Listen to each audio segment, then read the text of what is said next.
So if you want to copy all contacts from Android phone to flash drive or USB drive, it's quite easy to do. Let's start with opening up our contacts. Let's tap on three dots. Let's press manage contacts and choose import or export contacts. Now let's choose export and choose where we want to export them. I want to export them to our internal storage. Let's choose, press export, give all the necessary permissions if needed, and we've got this file. Let's press OK and let's locate this file first of all.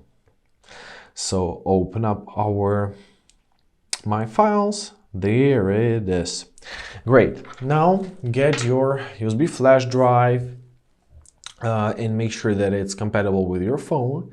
Mine is compatible, and let's insert it right into our charging port.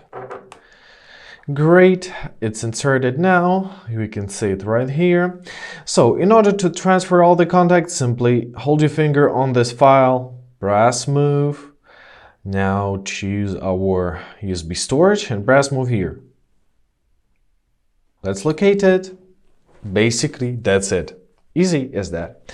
And I hope this video was helpful. Thank you so much for watching. Have a great day, and please consider subscribing to our channel.